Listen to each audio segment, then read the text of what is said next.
నమో వెంకటేశాయ. ధనుర్మాస మహోత్సవంలో భాగంగా ఈరోజు 11వ రోజు స్వామివారి కైంకర్యాన్ని చూసి అలాగే 11వ పాసురం గురించి తెలుసుకుందాము. జై శ్రీమన్నారాయణ. 11వ పాసురంలో 6వ గోపికమ్మను మేల్కొల్పుతున్నారు మన గోదాగోష్ఠి. అయితే మీరు ఒక మంచి మాట చెప్పారు. అందరినీ కలుపుకుని వెళ్ళటంలో ఒక విశేషం ఏమిటంటే, మనం ఒక్కళ్ళమే ఆ స్వామిని ఆశ్రయించామనుకోండి, మన అనుకున్నట్లుగా మనల్ని అనుగ్రహించనవచ్చు, నిగ్రహించనవచ్చు. అందరం కలిసి వెళ్ళటంలో చిన్న చిన్న సౌలభ్యాలు కూడా ఉన్నాయి. మనకి ఏదైనా తెలియకపోతే వాళ్ళు చెప్తారు. స్వామిని ఎలా దర్శించుకోవాలో తెలియదు. మనం దివ్యదేశాల గురించి కూడా చాలాసార్లు మాట్లాడుకున్నాం. స్వామి సుదర్శన భగవానుని ఎప్పుడు కూడా ధరించి ఉంటాడు చక్రాన్ని. ఆ చక్రం కొన్ని చోట్ల ఇలా ఉంటుంది, కొన్ని చోట్ల ప్రయోగంగా ఉంటుంది.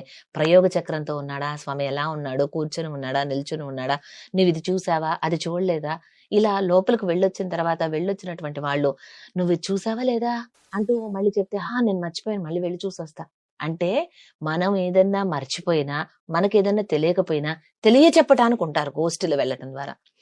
ఇంకా చెప్పాలంటే ఒక చిన్నది అంటే కామెడీగా తీసుకోవచ్చు, కానీ దానిలో ఎంత అంతరార్థం ఉంటుందో చూడండి. గోష్ఠికి వెళ్ళినప్పుడు పెద్దలు ఎవరైనా మనకి శ్రీ సూక్తులు అనుగ్రహిస్తున్నారు, ప్రవచనం చెప్తున్నారు, కూర్చున్నాము.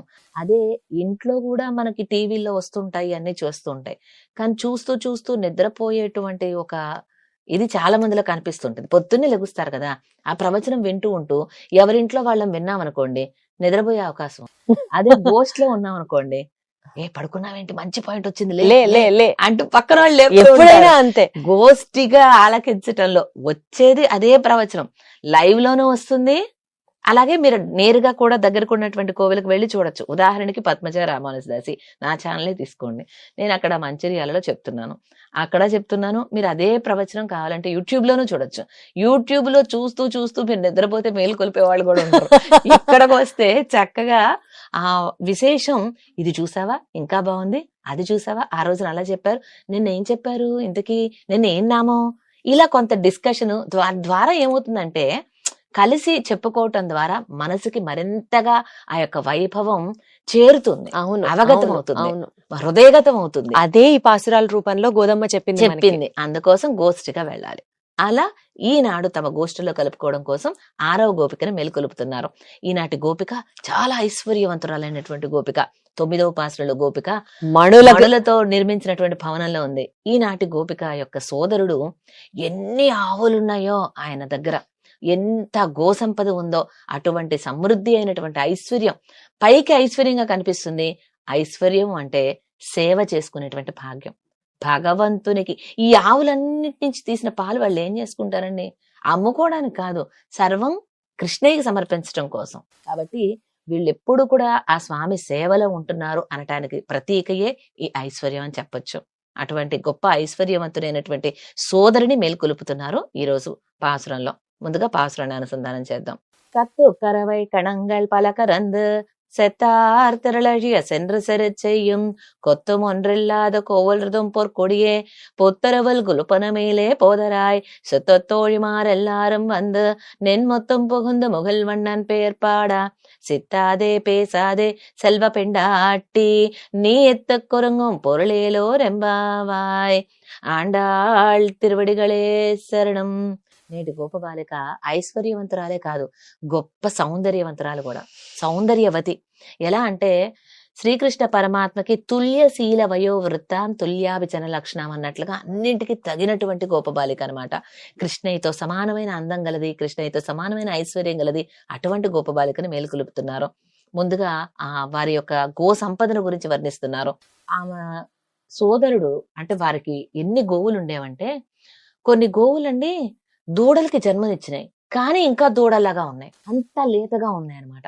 అలాగే లేతగా ఉన్నటువంటి దూడలు కూడా పెద్ద పెద్ద ఆకారంతో ఉన్నాయి, అంటే సమృద్ధిగా పుష్టిగా ఉన్నాయన్నమాట. ఆ గోవులన్నీ కూడా డొక్కలు ఎండుకుపోయినట్లుగా అట్లా లేవు, చక్కగా పుష్టిగా ఉన్నాయి. ఎప్పుడు పుష్టిగా ఉంటాయి, వీళ్ళు బాగా దాణా పెడితేనే కదా, గ్రాసం అంతా బాగా ఇస్తేనే కదా. అంటే అంత సమృద్ధిగా ఉన్నటువంటి అనేక ఆలమందలు కలిగినటువంటి వాళ్ళు. అలాగే ఎటువంటి దోషం అంటనటువంటి వంశం, వీరిది అనటం ద్వారా నీ వంశమేమో ఏ దోషం అంటున్నటువంటి వంశము, మీ అన్న అంత చక్కగా గొప్పవాడైతే నువ్వేమిటి పడుకున్నావు, మమ్మల్ని వచ్చి మేల్కొలుపుతానని చెప్పి నువ్వు ఇంకా నిద్రిస్తున్నావేంటి మాతో కలవకుండా, ఇది నీకు దోషం అవుతుంది సుమా అంటూ ఇండైరెక్ట్ గా హెచ్చరించటం. నీ వంశం ఏ దోషం లేదు అనటం ద్వారా. ఏ దోషం లేదు అంటే ఏమిటంటే వీళ్ళు గోపబాలురే అయినప్పటికీ ఇన్ని గోవుల్ని మెయింటైన్ చేయాలంటే గొప్ప శక్తి సామర్థ్యాలు కూడా ఉండాలి కదండి. అదే సమయంలో వీళ్ళంతటి వీళ్ళు ఎవరి మీదకి యుద్ధానికి వెళ్ళరు, కానీ ఎవరైనా కృష్ణయ్యకి ఏదన్నా కీడు తలపెట్టడానికి వస్తే మాత్రం ఎవరు ఉపేక్షించరు, వెంటనే ఇంకా వాళ్ళ మీదకి వెళ్ళిపోతారు యుద్ధానికి. అటువంటి వాళ్ళు అలా వెళ్ళటం ద్వారా వాళ్ళ కోసం వాళ్ళేం యుద్ధం చేయటంలా కృష్ణయ్య కోసమే చేస్తున్నారు కాబట్టి దాని ద్వారా వాళ్ళకి ఏం దోషం అంటదు.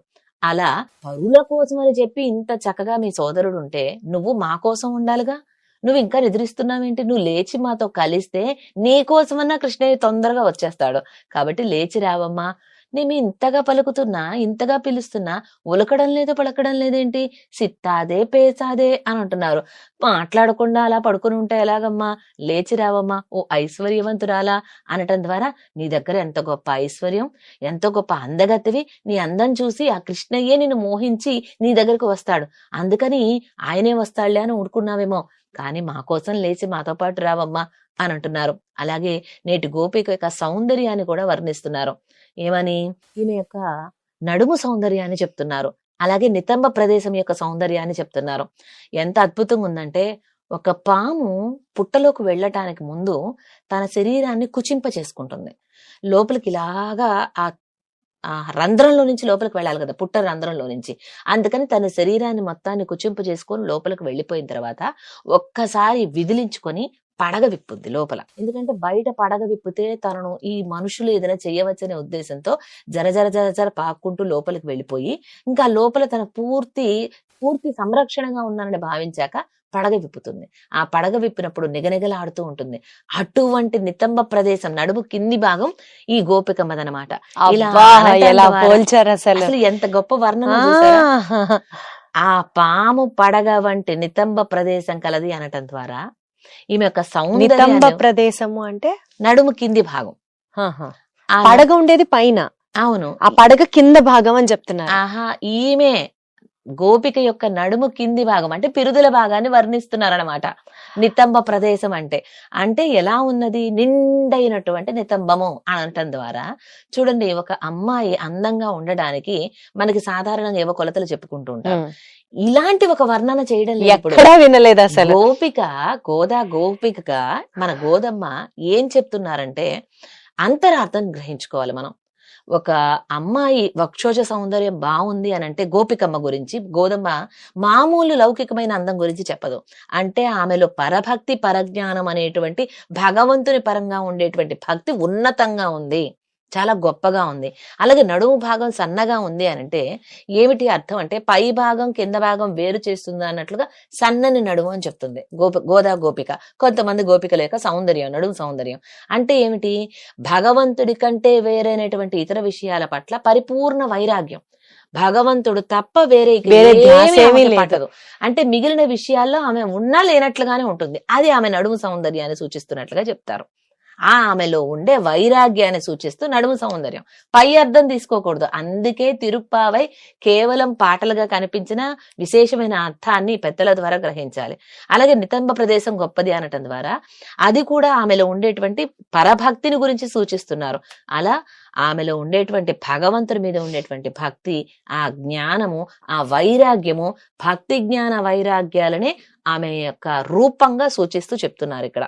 అటువంటి గొప్ప భక్తి జ్ఞాన వైరాగ్యాలు కలిగి ఉన్నావు, నీవు లేచి మాతోటి కూడవమ్మా, అందరం కలిసి ఆ స్వామిని ఆశ్రయిద్దాము, అందరం చుట్టాలైనటువంటి వాళ్ళందరం కూడా నీ ముంగిటికి వచ్చామమ్మా, చుట్టాలు లేదు స్నేహితులు లేదు, అందరం నీ దగ్గరకు వచ్చాం, మొత్తం ఇవాళ రేపల్లిలో ఉన్నటువంటి 5 లక్షల మంది నీ ముంగిటి ఉన్నాం, అందరూ వచ్చారు, కావాలంటే చూడు నువ్వే వచ్చి బయటకు వచ్చి. అలాగే ఇంకా పడుకుంటే ఎలాగా, ఆ ముఖిల్వన్న నీలమేఘ శ్యామని కీర్తించడానికి అందరం కలిసి వెళదాం రావమ్మా అంటూ ఈ రోజున ముగిల్వన్నన్ అనటం ద్వారా నీలమేఘ శ్యామ అనే ఒక నామాన్ని మనకు అనుగ్రహించింది గోదమ్మ.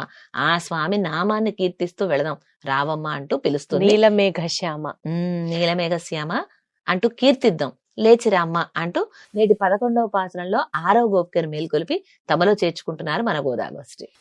వైరాగ్యం అంటే సహజంగా మనం ఏదో అనుకుంటూ ఉంటాం, అబ్బా వీటికి చిన్న వయసులోనే వైరాగ్యం వచ్చింది అని. కానీ ఆ వైరాగ్యాన్ని కూడా అందానికి ఒక కొలమానంతో, అంటే వైరాగ్యం ఇక్కడ ఇహలోక వస్తువుల మీద వైరాగ్యం, స్వామి పట్ల ఉన్న ప్రేమని, ఇహలోక వస్తువుల మీద ఉన్న వైరాగ్యాన్ని ఆడ మనిషి యొక్క అందానికి, స్త్రీ యొక్క సౌందర్యానికి మేళవించి చెప్పింది. అబ్బా అసలు ఆవిడ ఆలోచన, ఆవిడ అసలు ఇంత చెప్పిన గోదాదేవి వయసు ఎంతో తెలుసా? చిన్న పిల్ల, 5 సంవత్సరాల వయసులో అనుగ్రహించింది గోదాదేవి. మనకి పిల్లలకి ఈ రోజుల్లో అన్ని రకాలు పెట్టేస్తున్నామేమో, నాలుక మందగించేసి సరిగా మాట కూడా రావడంలా నత్తిగా మాట్లాడుతూ ఉంటారు. మాట కూడా స్పష్టత రానటువంటి చిన్న వయసులో భగవంతుడిని గురించి ఎంత అద్భుతంగా కీర్తించింది చూసారా పాటల రూపంలో గోదాదేవి. ఎగ్జాక్ట్లీ అది ఆమెలో ఉండేటువంటి గొప్ప భక్తి. అందుకనే గొప్ప జ్ఞానం. సాక్షాత్తు ఆవిడ భూదేవి అవతారే అవతారం గోదాదేవి ఈ భూమి మీదకి వచ్చి అవతరించింది. అందుకనే ఆవిడకి 5 సంవత్సరాల్లోనే ఇంత మాయ, ఇంత జ్ఞాన సంపద, ఇంత అద్భుతంగా ఇట్లాంటి పాసురాలని ఆవిడ కూడా చెప్పడం జరిగింది. అలాంటివి ఇవాళ మేము కూడా తెలుసుకుంటున్నాం మీ చలవ వల్ల. ధన్యవాదాలు. ఆండాళ్ తిరువడిగలే శరణం. సర్వం శ్రీకృష్ణార్పణమస్తు.